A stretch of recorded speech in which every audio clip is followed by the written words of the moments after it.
Good morning, and thank you for joining CEDA for its inaugural Public Interest Technology Forum. I'm Melinda Cilento, the Chief Executive of the Committee for Economic Development of Australia. Can I begin by acknowledging that wherever you are joining us from is Aboriginal land. I'm here in CEDA's head office in the Melbourne CBD on the lands of the Wurundjeri people of the Kulin Nation. And can I say it's great to be back on this land. I would like to start by asking that as we embark on a serious conversation over the next 2 mornings on the topic of technology in the public interest, that we do so by first acknowledging and reflecting on the resilience and ingenuity of the traditional owners of this land, and by paying respects to elders past, present and emerging. I think we all appreciate that how we develop, apply and adopt emerging technologies and how we make use of data will fundamentally shape Australia's future economic and social development. At CEDA, our mission is to positively shape that future, and the aim of our public interest technology agenda is to promote the development, take-up and use of technology and data in a way that enables a dynamic economy and maximises individual and community choice, opportunity and well-being. Our starting point is that proactive, cross-sectoral collaboration on and stewardship of the development, adoption and use of emerging technologies will better enable the benefits of emerging technology for the greater good, including for the creation and maintenance of community engagement, trust and social licence. Over the next 2 mornings, we will traverse a wide range of topics related to understanding what public interest or putting humans at the centre of tech means, the role of tech governance in building community trust in tech, and tech governance responsibilities. Contributing to CEDA's public interest technology work, our members of our advisory committee, including CEDA members, Queensland University of Technology, the University of Technology Sydney, Portable, Newgate and Gilbert and Tobin. And special thanks to our foundation partners, IBM, KPMG and Google, without whom we would not have been able to bring this event to our members and the wider community. Now to some quick housekeeping. As is the case for all CEDA live streams, we will be using Pigeonhole to enable you, our audience, to ask questions, respond to poll questions, and to provide comments. On the latter, can I encourage you to leave comments as well as questions, as we will be preparing a report following this forum that seeks to highlight the key insights and thoughts in important areas for our further work. Your insights are important to that. You can log on if you haven't done so at ceda.pigeonhole.at with the passcode PIT2020. It would also be great, of course, if you generate some social media interest for us. If you are tweeting, can you please tag us in your comments at CEDA_news and use the hashtag Public Interest Tech. That's enough from me. Let's now turn to our first speaker to set the scene for our conversations.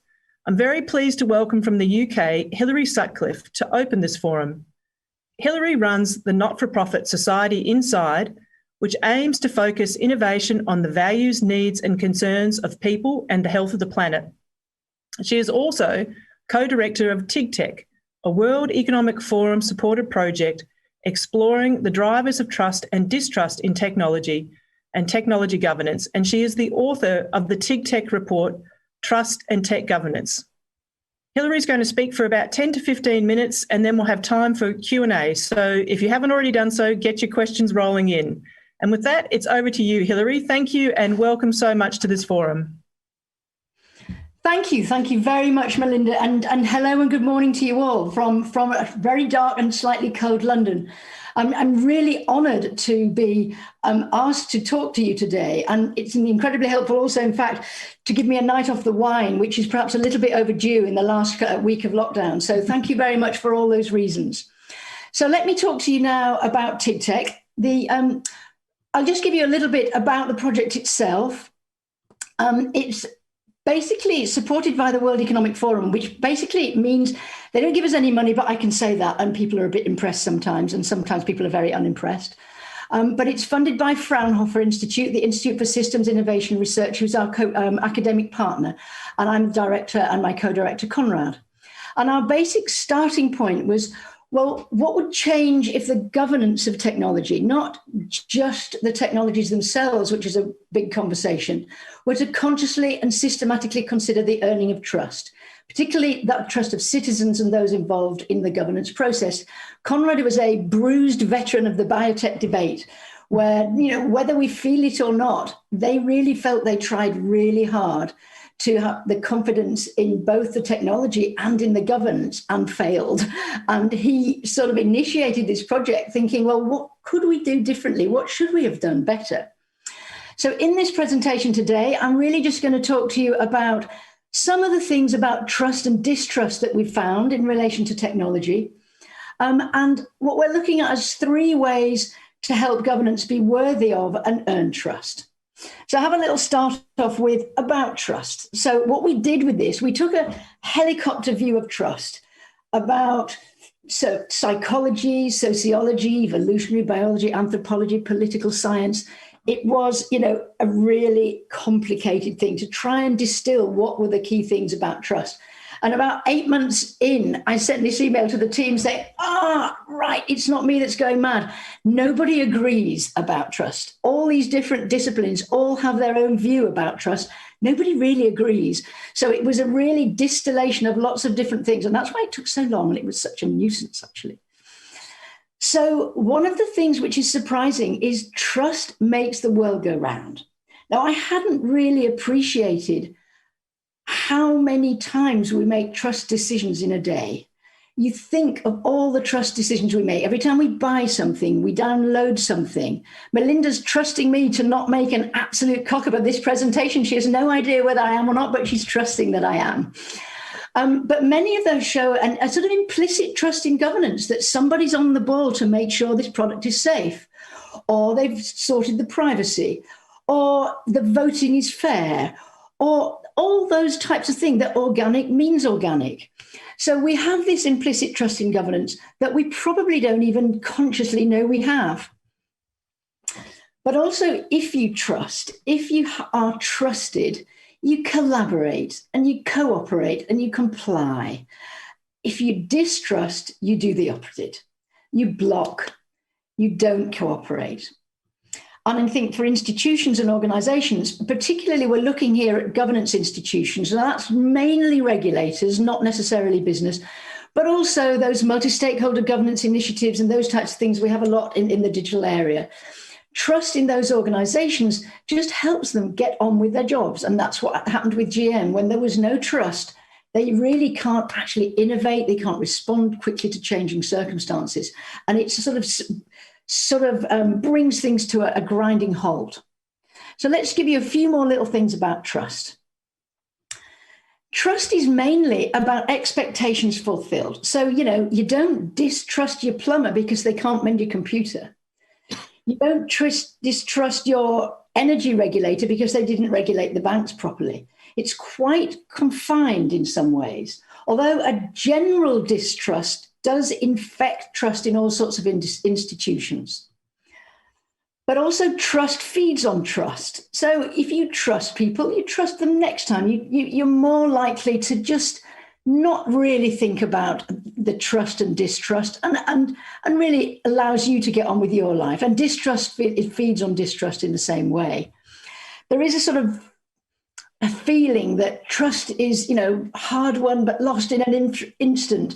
And I'm sort of questioning that, actually. What we looked at is that often it's a sort of build-up of slightly untrustworthy things, and then you tip over the cliff. It's not that these fantastically trustworthy organizations suddenly lose it. It's quite surprising when you start to look at it. And also, this is one of the things I really like, which is a fascinating concept for trust in governance. Trusting people first makes them more likely to trust you back. And there was a great quote from the OECD, which is, and they did find this, that government regulators who trust the people they're regulating are more likely to evoke trustworthy behavior and compliance. So that's interesting. Governance as if people are trustworthy. That's a whole different ballgame. So also the interesting thing, you've heard about the trust equation, perhaps, do this, do that, and trust will fall out of the sausage machine. And we don't think that's true. Trust is really messy and really dynamic and two-way. So, for example, we're proposing that a trust decision, is made up of quite a lot of things: your worldview, your beliefs, your identity, your politics, all of those things that make you feel the way that you do about the world, the context that the decision is being made, as we've seen with COVID, it's things that we're allowing and we're trusting and we're feeling relatively happy to do in this context. In another context, we wouldn't countenance for a minute. Even genetics we looked at. There's a discussion about, oxytocin or various different body chemistry that means that some people are more trusting than others. And also experiences. If, for example, you've been systematically discriminated against, for example, perhaps you're more likely to trust the algorithm than the little sort of middle-aged white lady who's never had any of those sorts of experiences. So these are a powerful combination of things that shape our trust decisions and who we trust and who we're not. But also, the trust thing is two-way. What you feel about me, whether you trust me. So, for example, what we found with the GM discussion, they didn't trust the citizens, they didn't trust the NGOs, and therefore their approach to them was perhaps distrustful. And that in itself, when someone doesn't trust you, you don't really feel like trusting them either.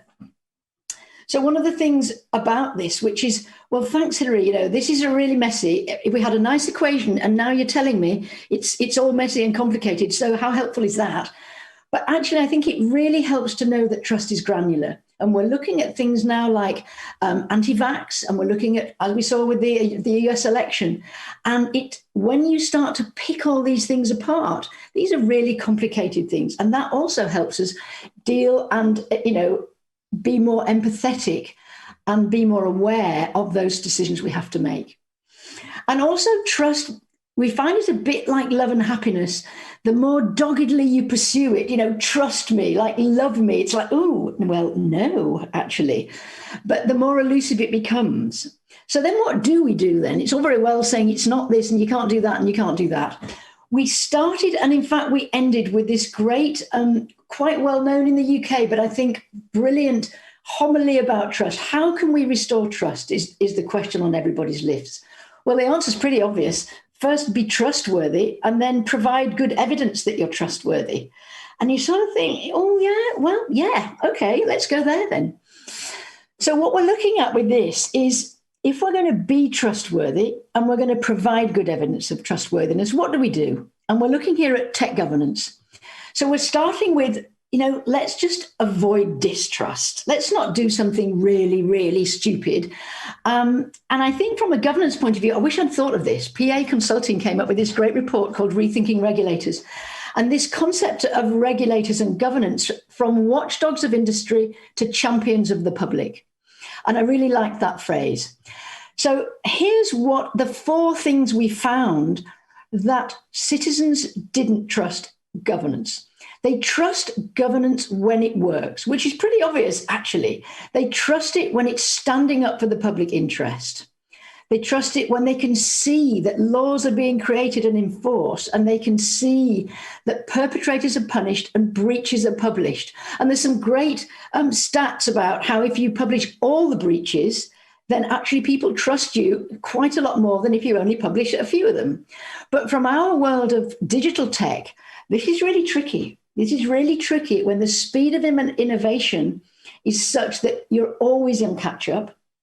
And it's also tricky when this reliance on soft law, on self-regulation, you're having to use to plug the gaps, because that's really not enforceable. And it doesn't really talk much about enforcement, in my view, at the moment. And this is a great quote from a citizens' dialogue. The system is complicated, isn't a good enough excuse for lack of action. Find the way to do your job properly, which I think in the UK, certainly, and in Europe, we're really wrestling with how to do this because it is so complicated, multidisciplinary, multi-agency. But really, it's a good point. It's not good enough. Just get on with it. But it's also the biggest distrust is that governance prioritizes money over people and planet. And one of the questions is, from all of this tech that I'm involved in, biotech, nanotech, neurotech, digital tech, we overhype it so much that in itself is causes distrust. This concept that tech's the answer, now what's the question, which we sort of seem to feel and hear all the time. But this public interest, which I love the fact that the whole name of your forum is the public interest. This is one of our key drivers of trust. This concept of focus on the public interest, not about how do we smooth the path of this innovation, which is what caused us problems in the past, provides the narrative and the moral compass for governance. But also the distance of governance, this idea of distance of governance institutions from political and commercial imperatives. This is big for us at the moment with the COVID vaccine. How to make sure that the regulators are very distant and independent from the political agenda and from the commercial agenda. And we saw that in the US with Trump trying to subvert the vaccine approval process for political gain, causing a cascade of distrust. And this is a great one from GMOs. GMOs were positioned as a juggernaut powering through the food system with Monsanto in the driving seat. And the NGOs felt the only way to stop a juggernaut is to step in front of it and make it put its brakes on. And the guy finishes this, and I was at a meeting when it happened. He said, yeah, if I'd have realized that GMO was going to be such a non-event, I wouldn't have wasted 10 years campaigning against it. And we all went, what? But the hype, they had to react to the hype, not the reality. And it all got out of hand. But also, and this is one thing we really find in digital, governance doesn't do ethics and values well. And citizens' biggest concern about tech is the ethics and values issues. And governance that's set up for health and safety and environmental toxicology is not so good at this yet. But also, this approach needs a more inclusive and collaborative approach. It actually needs something that is probably the biggest challenge for the governance of new tech, collaboration, which is not actually, spilling over into regulatory capture. And also involved with people who they're not used to working with. But what's a great thing from the OECD as well, citizens here are more likely to trust a decision that's been influenced by ordinary people than one made solely by governments or behind closed doors. So this inclusion is really important. And the final one really is that organizations are aloof, opaque, and detached from the real world. And that's particularly true of regulators. We're above all this stuff. I had a tech regulator say to me, yeah, we really do think it's important to be trustworthy, but we really like to keep below the radar, in terms of communications. It's like, well, how is anyone even going to know that you're trustworthy if you're just trying to keep your head down and hoping you don't want to step into the spotlight? So I think listening to people, understanding how the real world works. So many times when it goes wrong, it's because they haven't listened to the real world and what really happens and how people really behave. And that's how businesses really behave, as well as how citizens really behave. But they have to step into the spotlight. And this is what the PA consulting document and some work that the Food Standards Agency has done, and an assessment of 19 different public dialogues that we did, shows that regulators and governance people really need to step into the spotlight and use their voice to champion the public interest, the impartial, independent voice of governance and regulators. But they have to speak in plain language, using graphics, stories, and videos. We've had a lot of slides from the government on COVID, they're really terrible slides. They have a behavioral science group, for goodness sake. Where were they when the slides were being made? And this was this analysis that we did was that we heard from citizens, but also business, be more human, talk to us, be more visible, be more inclusive, but help us help ourselves. You are an impartial organization to help educate and empower us. And I think I've just got a couple of minutes left, have I? So all this stuff about don't do this, this is what can go wrong, this is what causes trust. Well, what about earning trust? What do we have to do? And these 7 trust drivers, this was the surprising bit. All these people disagreed. And actually, as we started to look, they agreed on these 7 things. We can take pull a few more out and put a few more in and maybe squash them or unsquash them. But astonishingly, academic agreement These 7 things matter to us psychologically and sociologically. This is not just academic theories. This is just not governance stuff.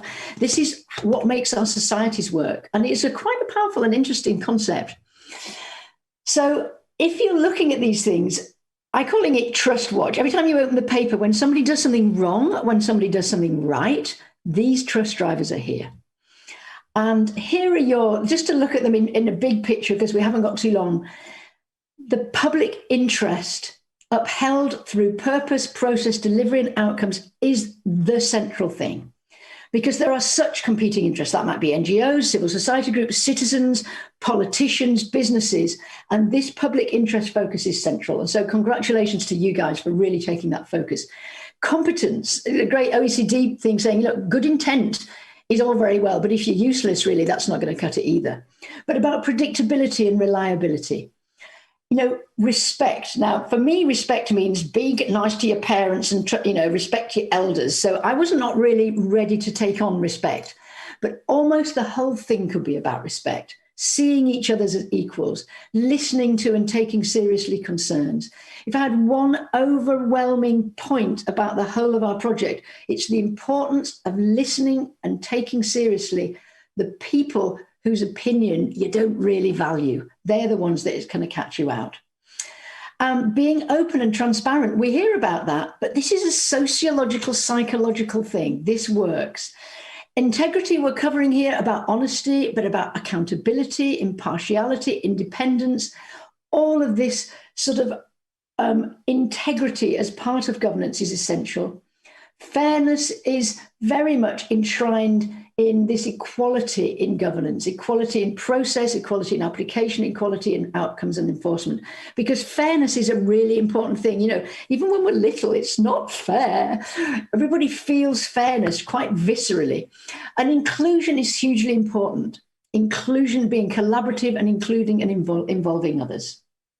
And finally, just the 3 new competencies we think will be important with tomorrow's governance, particularly with the digital area. And we're putting a spotlight on process. We could have done an awful lot of other stuff here, but we really feel that this idea of engaging with society and with each other you communicate, you listen, and you collaborate. So we feel there are 3 things here that tomorrow's governance will do well. Is they will have a new approach to communication, which is more about providing evidence of trustworthiness than it is about the big I am and the big broadcast mode. It's about why you should trust us. Here's what we're doing with our processes. It's also about innovating in involving citizens and other stakeholders. And our report's got a little section on why you need to engage citizens. And when I get the phone call from people in government, that's what they want. How are we going to involve citizens, Hilary, again? And we're doing quite a lot in the UK on that. And also this great phrase that the RIVM in the Netherlands coined, and we're working with them, a trusted environment for collaborative governance. In nanotech, where we're working, people don't trust the regulatory process. They just don't trust it. So they don't open up, they don't collaborate willingly. So we're doing a program on building trusted environments for multi-stakeholder collaborative governance. And I think that's something that digital is really going to have to look at as well. And that is the end. And I didn't track and put my button on to know if that was 15 minutes or not. And I'm sorry if I've gone over. No, thanks, Hilary. You're a little bit over, but we can absolutely work with that. I'm going to ask you a high-level question first, if I can, because I think it sort of sets the scene for why everyone should be invested in trying to build the trust, which is essentially, what do you think happens if we don't build trust in tech governance? Like, what's the outcome of that process? Because I think sometimes there's a sense that talking about ethics, talking about trust, talking about collaboration, these are all things that are essentially really just euphemisms for trying to slow the process down. What's your reaction to that? Yeah, I think that's a very good point. It's hard to say because GMOs is the big sort of case study of when it goes wrong, or it actually could be the case study of when it goes right, when society actually makes, the technology be more responsive. I see, for example, there are some hotspots in tech in the digital area, things like facial recognition and things like the sort of the privacy areas. I don't know if you have the social dilemma over there, big. This is rocking things over here. You know, there are real harms coming out of the digital area that need to be, you know, handled through governance and regulation. And I think, as we found with the COVID thing might be something really important here. If they don't trust that regulation is going to keep them safe, they really will not accept the vaccines. Now, I think things like facial recognition, things like that, you know, we really want data science to work in health, for example. And if people don't trust that their information is private, they don't trust the system, they'll say no. And I think that would be a loss of great innovation to society. And I think that's probably the biggest fear and the biggest reasonable fear, that if really you don't get on the case with this, people just won't want to know. Just following on from that, I mean, if I look at the different sort of components that you sort of outlined in terms of, you know, purpose and public interest, respect, inclusion, all the rest of it, do you see those as equally weighted, or because you're just talking about if data is not going to be private, et cetera, that people will lose trust? You can have the best intentions in the world, but if you don't have the competency, of course you can fall down. So I'm just wondering, you know, in the work that you did, is there something that stands out as more important, or do they all have to be knitted together? Really interesting. We looked at that, and they all interact, and we've got lots of little diagrams that show how they interact, and they're all a little bit overlapping. What we used to have a spider diagram, and actually, so all these different tech that we look at, there will be some things that, because of the nature of certain tech or certain innovations or certain context, one will be more, you know, feature higher than another. And I think certainly in digital, maybe public interest and openness might be more important, whereas neurotech, maybe the whole respect area, inclusion may be higher. And I think really we're not saying we're saying these are the focus for discussion. So in nanotech, where there's a development of a nano risk governance council, and I've been asked to help. If we were to earn trust in the whole concept of this council and its ways of working, what would we do? And then we take each one of these and we think, well, what would respect look like if we were disrespected, and if we were distrusted, what would it look like? And you sort of use them really for discussion points and find your own way. I think, you know, it's not that there is a way for each of those things. They are conversation pieces, but when they aren't there, you will know. So particularly openness, I think, and look, you see, I'm doing it again. You can't tell, different times, horses for courses, times and place and context.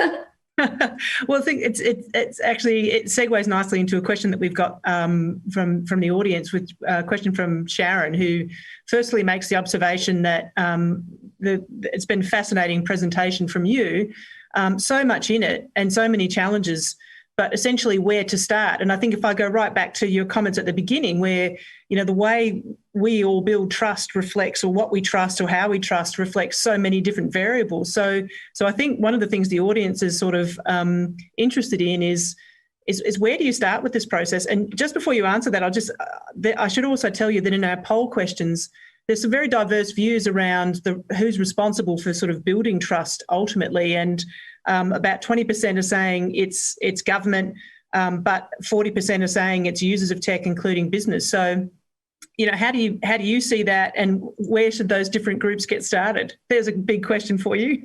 Brilliant questions.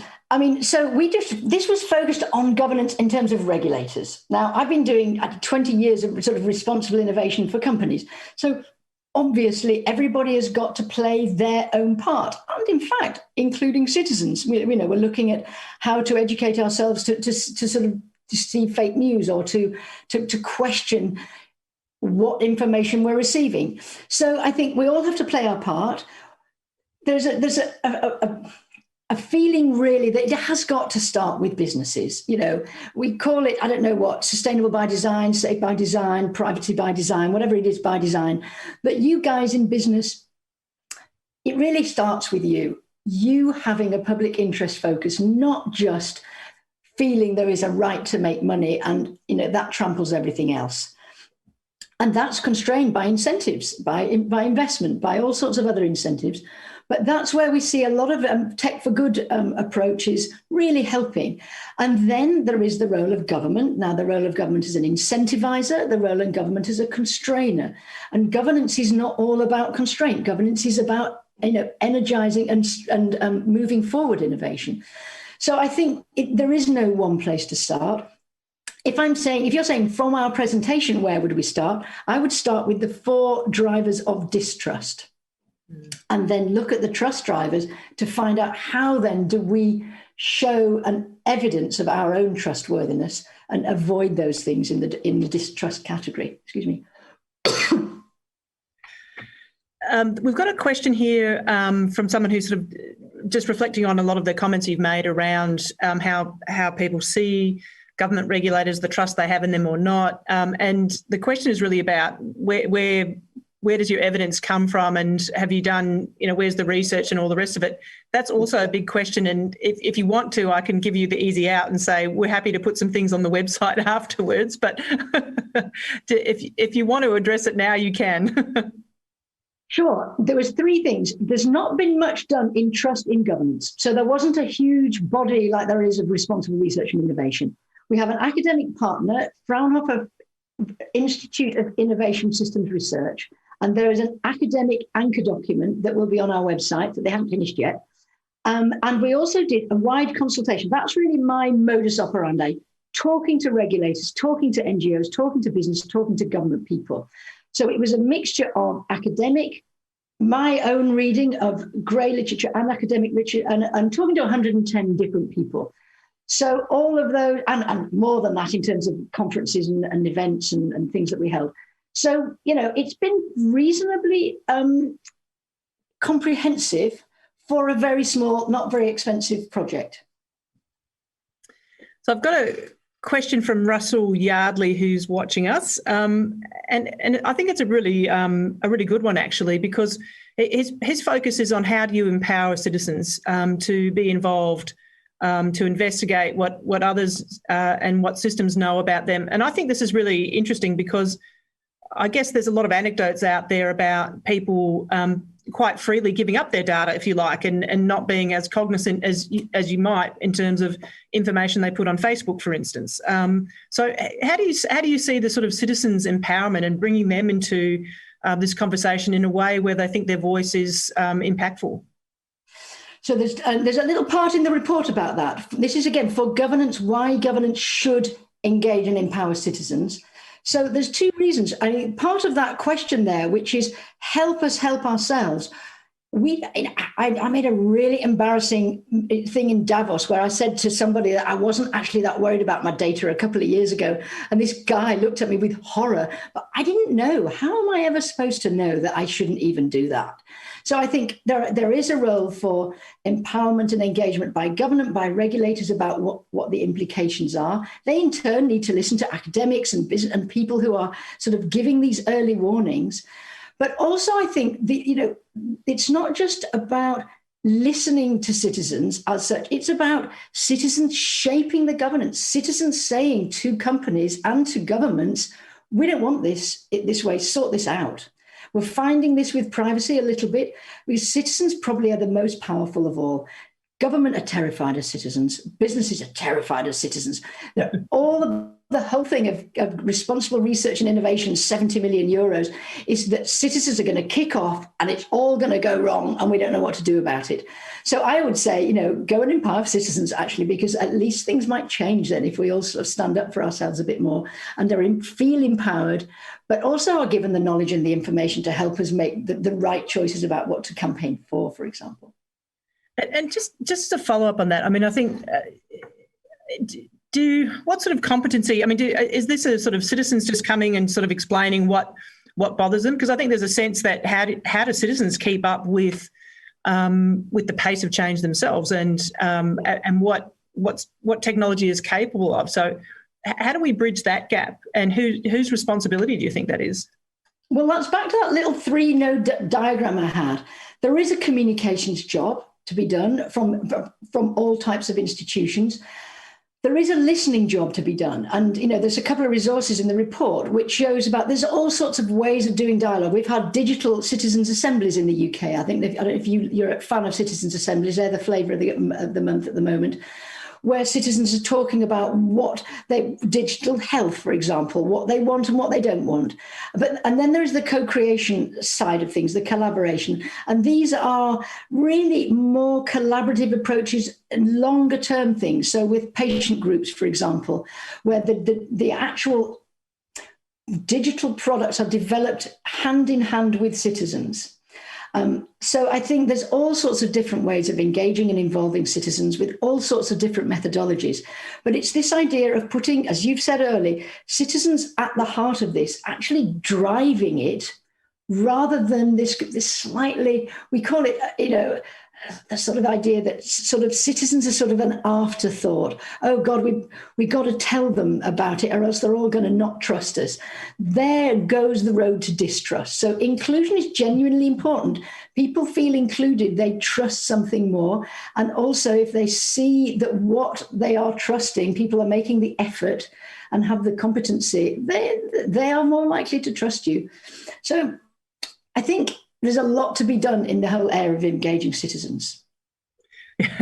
and openness, which leads to a question from Karen Corey, which you mentioned the social dilemma. And I think one of the things that people are wondering is where best to get your information. So if you're a regulator or a business trying to communicate and there's growing distrust about different forms of communication, based on your experience of what you're seeing, what's the best channels? And perhaps a segue, another question is that, who's doing it well, do you think? If viewers are sort of thinking about, well, where's a regulator or where's a business or a group that's collaborating and co-designing well, any food for thought there?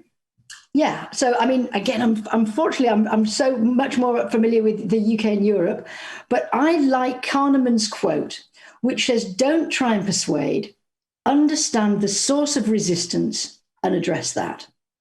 And I think that's the issue which we're finding with this idea of values and ethics, which is understand what concerns people have and address the concerns rather than trying to persuade people and just talk your way into stuff.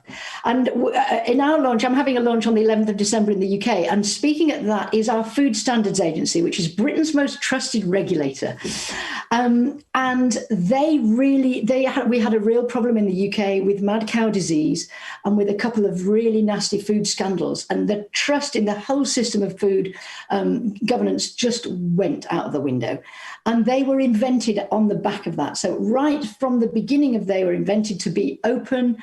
For example, all their board meetings are in public and citizens can ask questions of the board that if they're not answered at that very meeting, must be answered within 48 hours. Now that's tough and that's food. So you can imagine what food questions people have.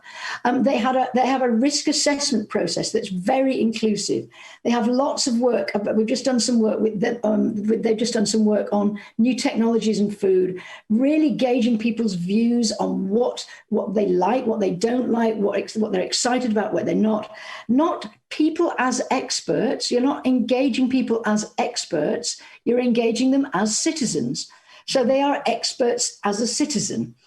So they're doing really innovative work in saying that trust is the core of what we're about. Earning your trust, serving the public and earning your trust is the core of what we're about. And all of their processes and culture is aligned to that. Well, that's impressive. And it's and they had a very big and nasty shock, which really galvanized them to do that. But it's really interesting case study to see.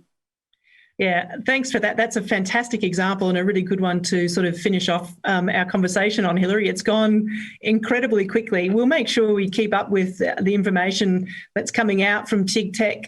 Hopefully it's all right with you. We'll link everyone to it so they can have a look, including at that report you spoke to, which has got so much background information to it.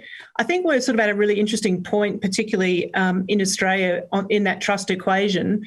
A couple of things I'd sort of point out just from the poll questions.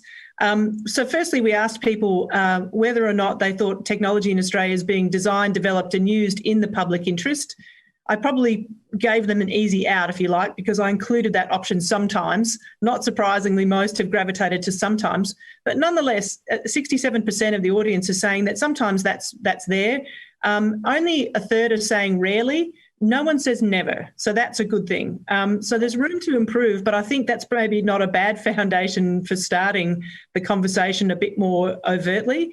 And I think the other thing to highlight is that there's a really strong consensus around the importance of building trust in tech, with 75% of the audience sort of saying that it's absolutely very important that we build that trust.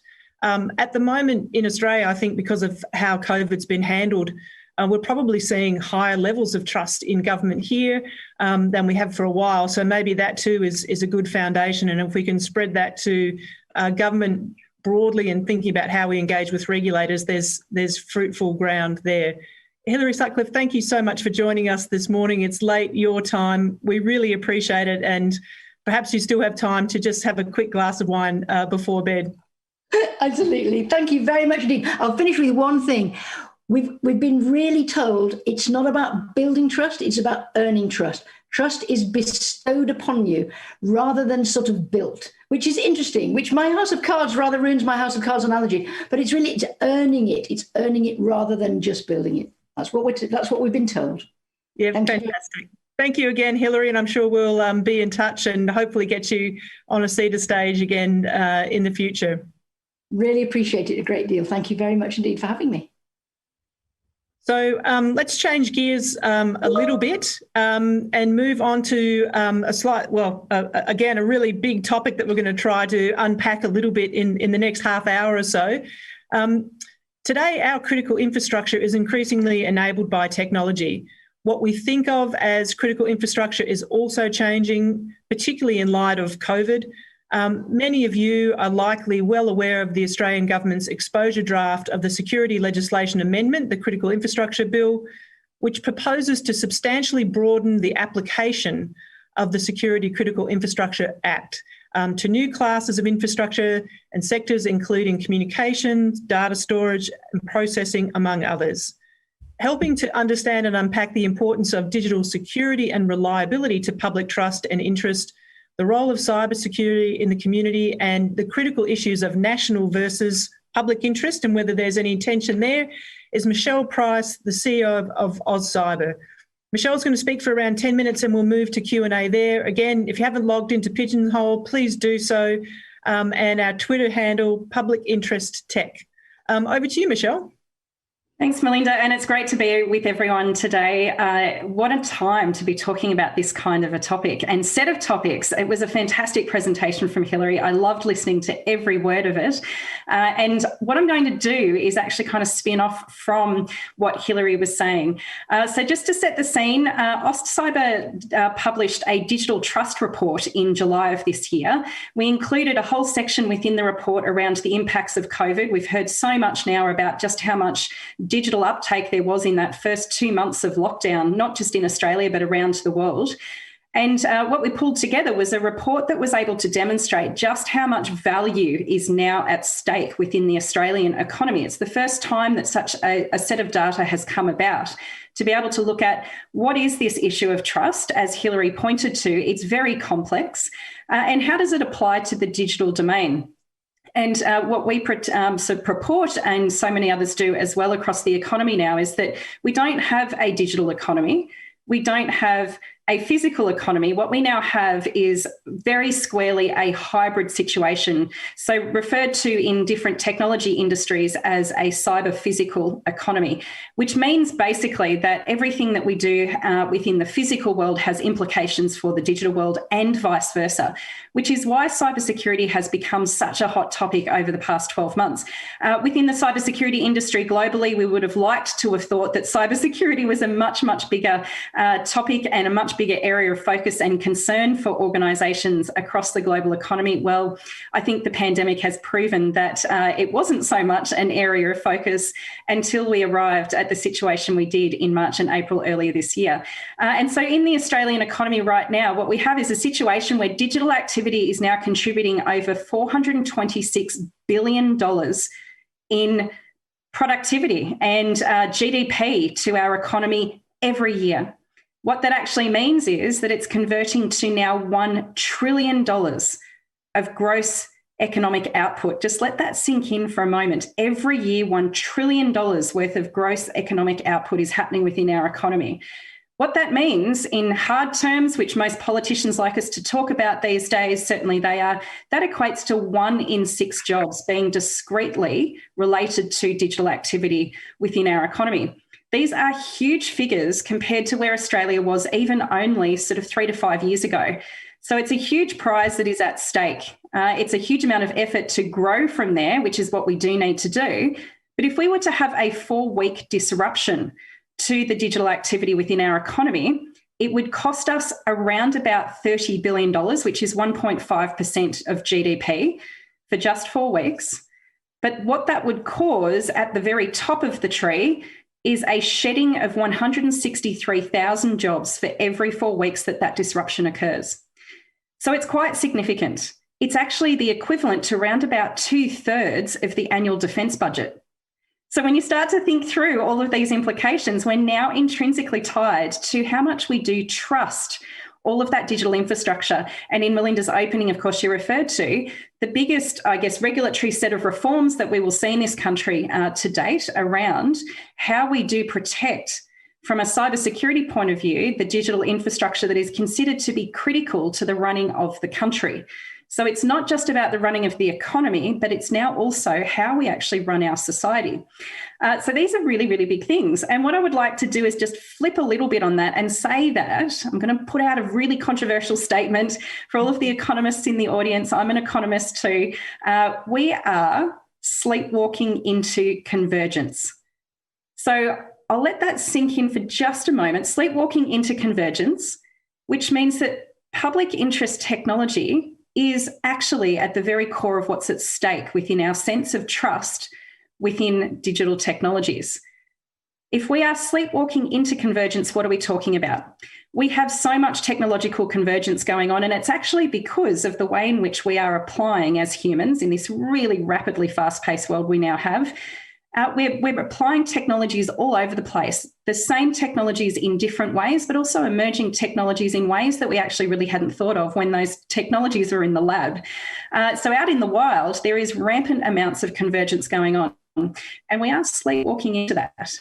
When we think about sort of, some of the elements of what Hilary was talking about, and we apply that sort of sense of, we've got facial recognition, as she raised, as one of the key issues that around the world people are really, really concerned about from a privacy point of view, but there are also huge physical implications of this.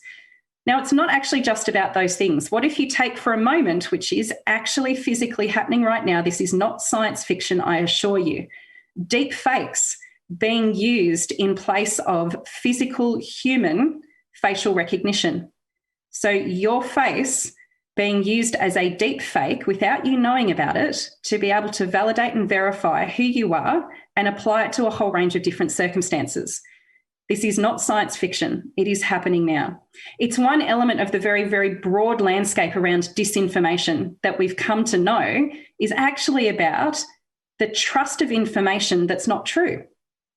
And this has brought countries to its knees. And we're trying to learn quite rapidly around that convergence of ideology and philosophy and technology in how we apply whether or not we can trust a piece of information that could be critical to us making decisions in the heat of the moment on how we respond to any situation, whether that's crossing the road or it's spending the next $1 billion on the latest piece of advanced machine learning, commonly being referred to in the economy as artificial intelligence. We don't actually have true artificial intelligence in the commercial world yet. But if we quasi-AI it, it really does have those kinds of implications.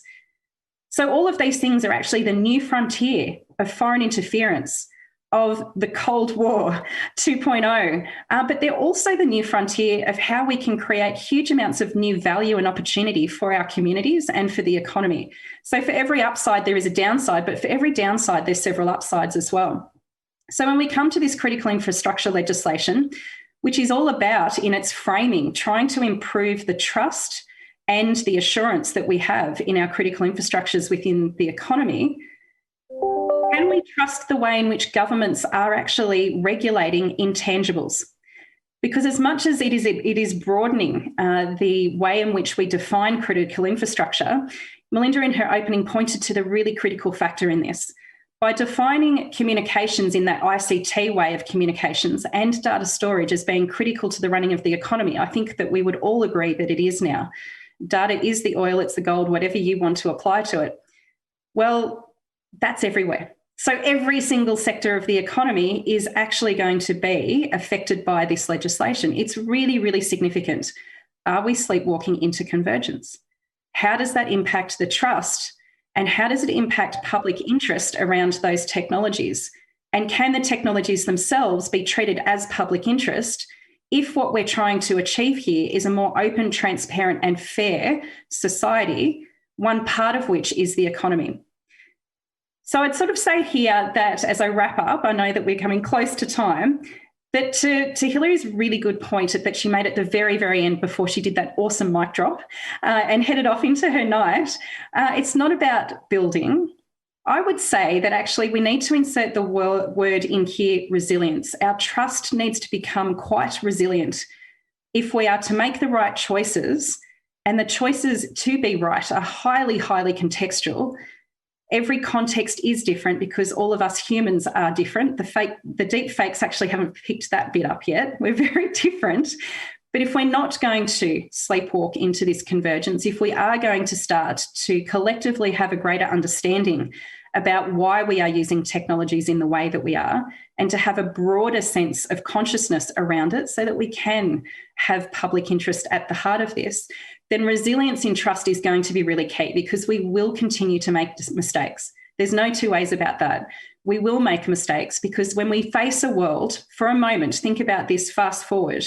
I've talked about deep fakes being used in place of, or being able to be used as a tool of facial recognition. That's one of just so many different examples. You fast forward to the next 5 to 10 years and we will start to be, as a society globally, preparing for a world that has the intersection of true artificial intelligence and quantum computing. This is a world that we haven't yet started to even begin to understand what that could look like.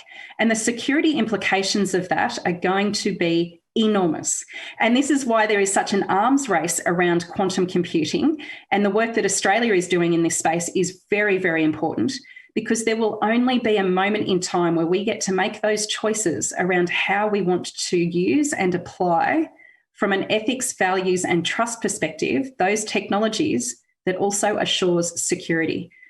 The moment that that gets out into the wild, in that convergence point between AI and quantum, the bad people will be able to access it as much as the good people do. So gosh, we've got to get our game on to be able to prep so that we retain the story around what great looks like from an open, transparent, fair and trustworthy world in that kind of a situation driven by technology. So I might wrap there, and I'd love to be able to talk a little bit more as well, perhaps in the questions around this sense of internet anti-vaxxers and whether or not our regulations are actually setting us up to be anti-vaxxers on the internet. Well, Michelle, I don't know where to start after that. In some ways, I actually just want to get beneath my desk now. Worry about where my face is at the moment, because maybe it's somewhere other than here. Can you help me understand when you talk about convergence? So are you saying that we should be actively trying to sort of decouple ourselves from these trends, or what's driving that, and where should we be aiming for? Yeah, sure. It's a great question. I think we need to lean into it, actually. The example that I give a lot, because it's been in the news over the past kind of 6 months and lots of people in business are talking about it, is the convergence of the types of edge technologies or emerging technologies that we're seeing come together in the world that marries defence industry, space industry, and advanced manufacturing. So there's a huge amount of advancements that are being made in manufacturing to be able to have componentry that can use software to be able to be updated and upgraded, and that's including the security of those devices or componentry that's being inserted into, for example, micro satellites that are being used by the defence industry to be able to deliver what they need to deliver, usually referred to as payloads, into a military environment. That is happening right now. And all of the different technologies that are used to be able to make that effective obviously rely so heavily around that convergence working effectively and it being trusted. And that's one of so many different examples. I guess we could give one that's a little bit closer to home to our everyday, the way in which Coles and Woolworths dramatically expanded, updated and overhauled their digital presences to be able to do food deliveries in a way that actually mimicked the way that Australia Post and some of the other delivery services of packages coming in through the border of physical goods for people doing their shopping online from offshore rather than onshore. Let's do more onshore, and making sure that all of that happened in a seamless way and that you actually not only got the food that you ordered, but actually it was delivered in a way that was not going to compromise the food safety of that food. And it became quite a seamless thing. Up until that point, it was a reasonably boutique endeavour for Coles and Woolworths to be doing that for their customers. And it was fairly limited to urban areas in doing that well. Over the course of a couple of months, particularly Woolworths with their supply chain management actually expanded that to regional and remote areas and were able to find new ways of being able to achieve that for people living in very far away places from urban areas. All of these things rely on technology to be able to work and for that technology to not only be available, but to also be trusted so that we're getting what we think we're getting. So if I think about the issues that Hilary put on the table and the drivers of trust, in terms of openness, collaboration, if I'm honest, they're not words that I would normally associate with how we think about cybersecurity. I think about cybersecurity as closed doors or behind closed doors, brainiacs figuring out how they keep us safe or our systems safe. And then there's not too much of those things that Hilary would speak to that were about how you get the community to trust that more. Have I got the wrong impression of that, or where do you think we are at that spectrum? And do all of the issues that Hilary raised apply to this conversation, or is this an exception? I don't think it's an exception, actually, Melinda. I think you're absolutely, but your conception of where things are up to, I think, is right. And so we do have an image problem in cybersecurity, as much as actually most of the industry doesn't want to have that kind of an image problem.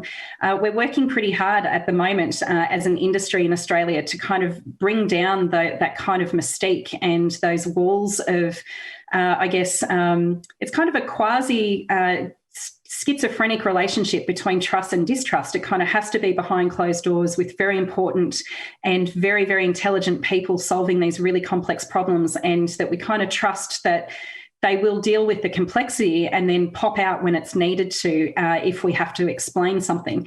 The world is in such a place now where, to Hilary's points, of course, absolutely all of that does apply to cybersecurity, even more so now. We have to have much more transparency and we need to have much more openness. And I think it's largely because of the way in which technology has got such a large footprint across the world now. We are increasingly relying on individuals to contribute to that sense of cybersecurity by better understanding the choices that they're making when they do procure products and services and how they use them, to be able to contribute to that overall sense of, that's the anti-vaxxer and the vaccine type, analogy there, is that we really do need everyone to see themselves as an individual actor in this situation of a cyber-physical world. And so we do need to bring down those walls. There are still some things at the very pointy end of cybersecurity that are classified in much the same way that anything within a national security concept is classified.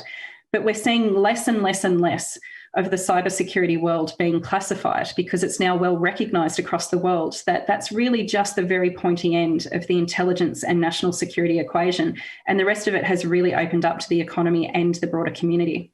So I think we do need to work together to make sure that we are bringing down those now outdated perceptions of what cybersecurity is, because that collaboration is needed more than ever, and it's going to be critical for us to try and even attempt to continue to keep up with the malicious actors over the next 10 years or so as the technology landscape continues to completely and holistically disrupt.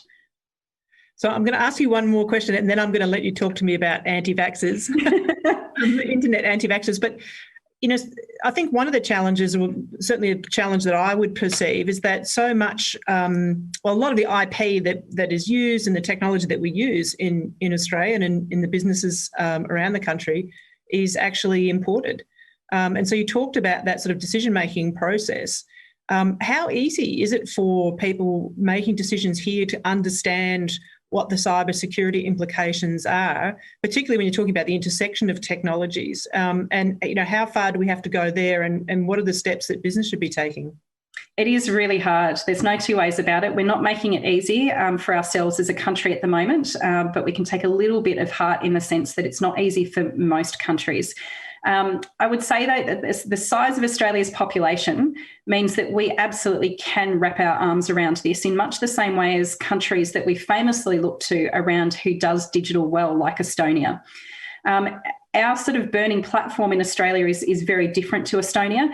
You know, Estonia reacted and sort of, you know, proliferated in the digital world in response to being constantly under attack from Russia. Our situation is one that we can't afford to fall behind economically. And in the context of COVID and the recovery that's going to be long, as we know, from an economic standpoint, but even more so from a social impact perspective, our national interest is now relying on us making sure that we are squarely focused on this.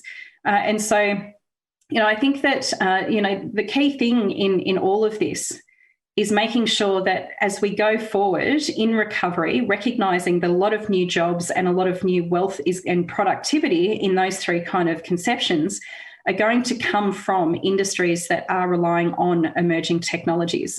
So the choices that we make in that are going to be critical, and the tools that we give to businesses to better inform their decisions are going to be really important. And that, to me, is one of the most imperative public-private partnerships that we could have. If we are going to embed security and privacy in everything that we do going forward, we will have to retrospectively fit that into existing cultures and products and services, as well as making sure that we hold ourselves to account by making sure that those things are there for everything that's created new from here on in. One of the things that we're doing at AustCyber is that we will be launching shortly within the next month, you know, before Christmas, a taste of AU Cyberscape, which will be a digital ecosystem of all of the Australian cybersecurity products and services available to the Australian and global economies. And within that, we will have explainers of what they are and how they can apply. I also think that there's a huge job here for standards, and we have partnered with Standards Australia to be able to create, again, will be available before Christmas, a digital tool for industries to be able to understand how cybersecurity standards apply to their sector and be able to give a sense of whether or not that's voluntary, whether or not it's mandatory, and where to go and get help. There is nothing wrong in this equation for asking for help. And if there's one thing that cybersecurity professionals are exemplars at doing, it's mucking in and solving a problem together. We love collaborating, we love helping, because we are very mission focused. And the mission here is about making sure that, you know, we retain that trust, but we have that resilience in trust to keep the bad guys out.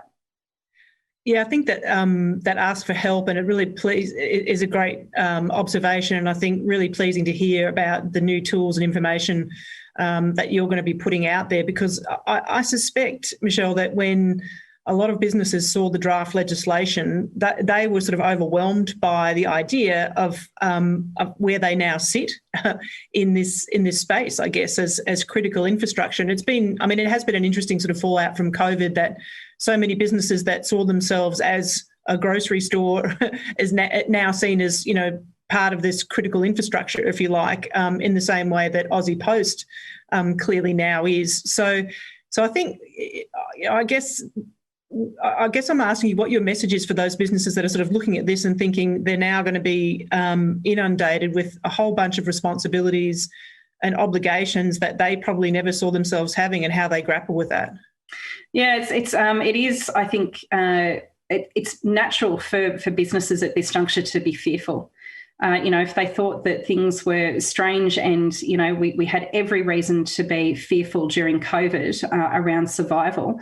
Well, how do we now thrive in that kind of a landscape when the critical infrastructure legislation comes into play? Well, from a social standpoint, we understand the impact that it could have to help rise the kind of baseline level of cybersecurity across the economy. But if you're operating a business, if you're a sole trader right through to the largest business in the economy, chances are you're going to be impacted in some way, whether that's directly or it's indirectly because of your value chains. And so I think first and foremost, the number one thing we can do in Australia to kind of wrap our heads around this is to be open to the fact that it is going to change business culture.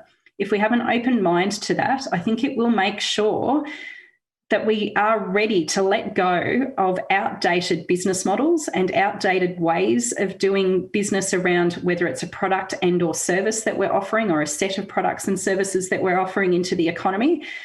Because a lot of what we can do to step up to deliver and comply with this legislation has the opportunity to be able to transform how we do business. That's not necessarily the message that government is sending on this, but that's how I'm seeing it.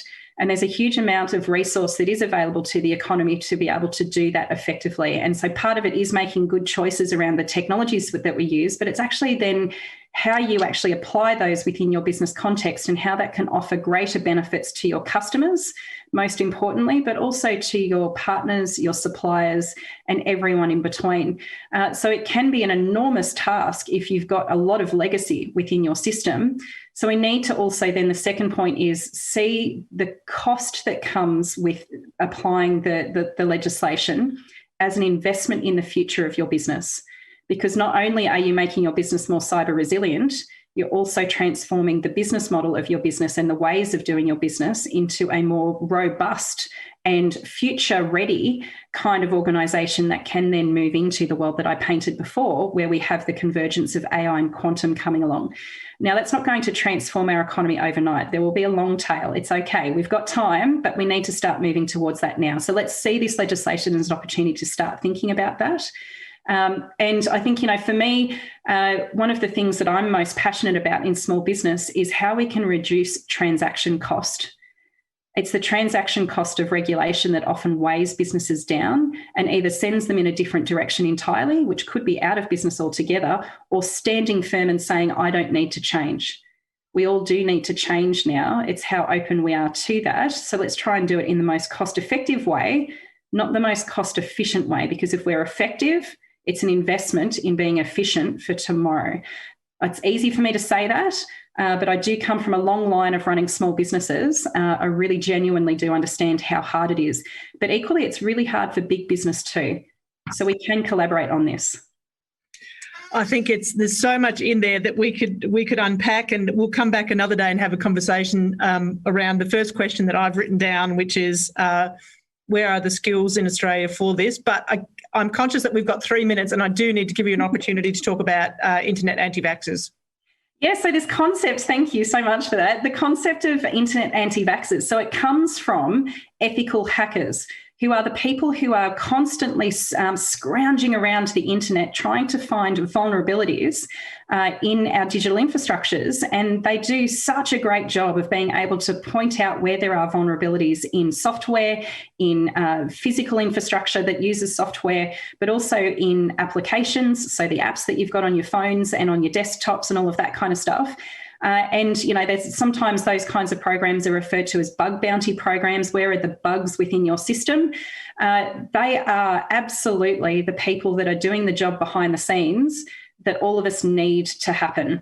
And so sometimes that the conception coming out of that world of regulation that works against the very fabric of what we're trying to achieve in the internet, which is still to have an open, fair and honest, trustworthy internet that provides so much benefit and value to the world, that sometimes regulation actually undermines that. Usually because it's not done in a way that, like Hilary mentioned, the citizens come last. Often business actually comes second last. and that a whole range of government partners come first. That, you know, sometimes that regulation just really does work against all of that. And so sometimes in the ethical hacking world, governments can be seen as internet anti-vaxxers because, as I said, you know, everyone's an independent agent. They're an independent actor within how we might build that overall sort of level of immunity and resilience within the cyber physical world that we're now in, making conscious choices, not sleepwalking into this. That, you know, we need the big hands system things to be working towards this, not against it, as much as we also need individuals to understand that if they don't take cybersecurity seriously, they could actually be internet anti-vaxxers as well. And so this concept is actually floating around in the underworld right now, and it is being used as that emotion that gets tied to that is actually being used as part of disinformation campaigns. So going to the most vulnerable parts of our communities and sort of using that as a mechanism to kind of put fear into the hearts and minds of individuals, no matter what age they are, and using that as a means to also steal information from them at the same time. So what all of this is pointing to is, you know, we can't have anti-vaxxers. We all know what the science is around that. It's the same in the digital world. We need to be a lot more conscious around what we're doing, and that public-private partnership at the very foundations of all of this is super, super important, because there's lots of really, really experienced, intelligent people out there who want to work with governments and NGOs to make sure that we really are doing things that are pointing in the right direction. No government wants to create regulation that works against the whole endeavour of what a government is about. They don't want to do that. But often when legislation and regulation is drafted, it's done in such a way that doesn't take account of all of the implications. And technology has so many implications. Let's use the people that have the experience to be able to try and map out what those implications could be as much as we possibly can. And remember that we need to be iterating on regulation regularly because the world is changing so fast.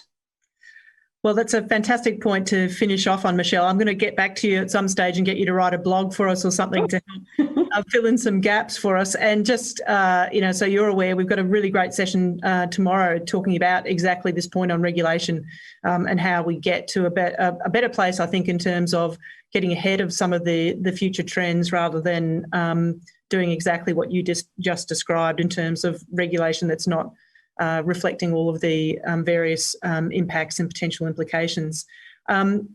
I do just want to close out by just giving our audience an update on where we're running with some of the poll questions. Thanks so much for putting your responses in. In response to the question, do you believe technology in Australia is being designed, developed and used in the public interest?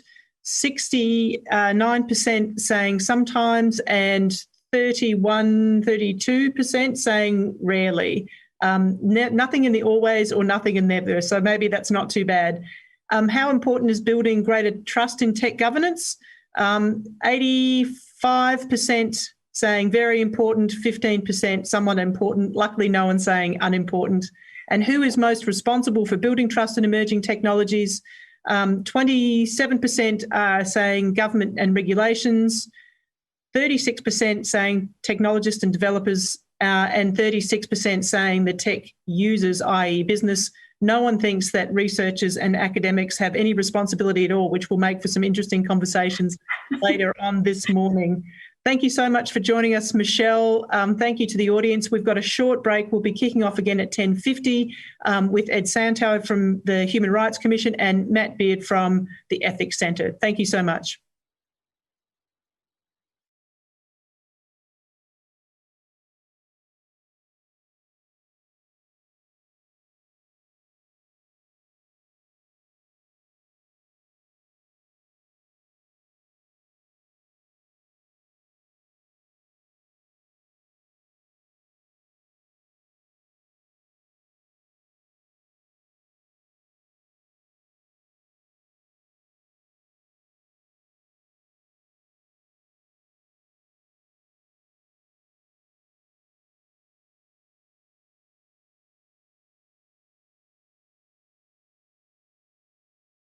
In a couple of minutes, so that's working. But I'll go, but I'll just stay on mute. So just let me know. No worries.